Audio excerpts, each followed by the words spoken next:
Hello, everyone. My name is Gene Cobb, and I'm the Sovereign Grand Inspector General for the Orient of North Carolina for the ancient and accepted Scottish Rite, Southern Jurisdiction, United States of America, Mother Council of the World. Tonight, I am in the Valley of Wilmington for the Feast of Tishri, and we will be having that in just a few moments. But for right now, I want to pause and say a word or two to all of you, and especially if you're able to hear this, the victims of Hurricane Helene. Our thoughts and our prayers are with you, and we're going to do everything in our power as Scottish Rite Masons in North Carolina to aid and assist your rebuilding and your recovery as we go forward. And to that end, today I have issued a directive and memorandum that I will share with you now, as will be shared in all of the valleys of this Orient over the course of the next month, in terms of how we are going to proceed and move forward. This is to the Orient of North Carolina through the personal representatives in each valley from me on clarification and directions concerning hurricane relief. The Orient of North Carolina, ancient and accepted Scottish Rite, is duty bound to work with the Grand Lodge of North Carolina, ancient, free, and accepted Masons. Together, we rise. Together, so will North Carolina. We have the right heart to work together and to rebuild Western North Carolina after Hurricane Helene. I want to thank you for all that you have done, are doing, and will do to help. Please note the following changes from the October 4th, 2024 directive, and accept my apologies, please, for any confusion that may have occurred. Number one, the October 4th, 2024 directive is now null and void. Number two, the October 10th, 2024 directive and memorandum replaces the October 4th, 2024 directive.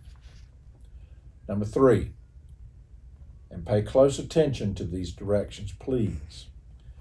Donations from Scottish Rite Masons, regular Masons, and non-Masons may be made directly to the North Carolina Masonic Foundation or the North Carolina Scottish Rite Masonic Foundation, and they are tax deductible and will be acknowledged. No valley has the authority to credit an individual with a tax deductible contribution.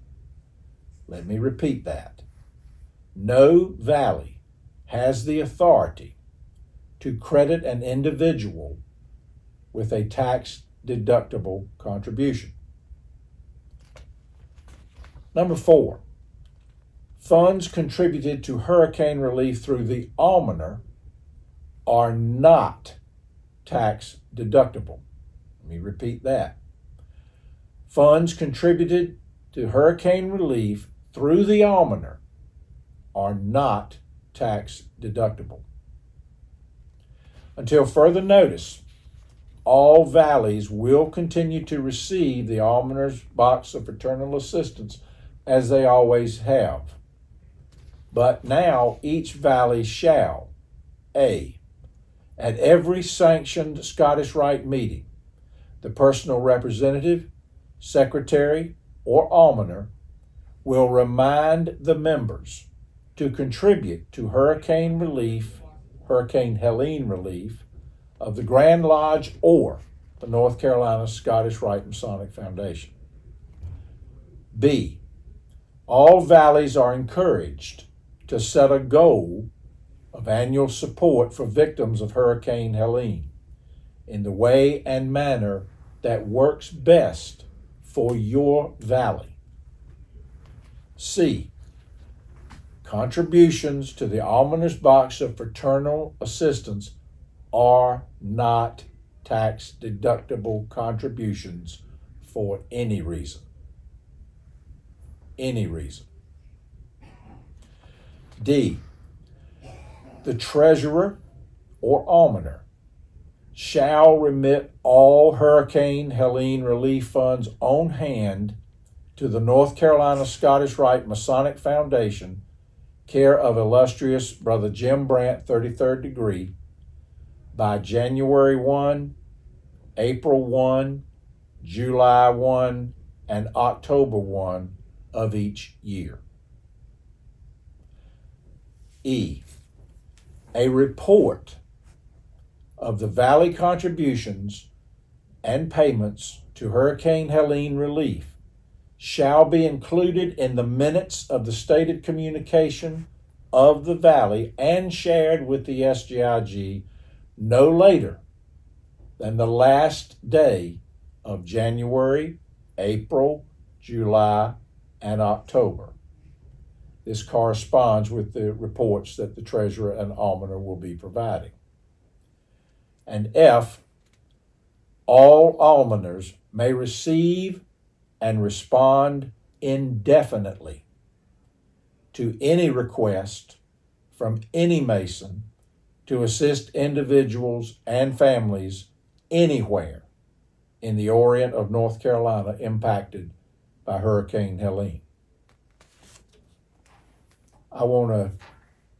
Before closing, I want to say that we are deeply in prayer for those who are facing difficulties in Florida right now with Hurricane Milton.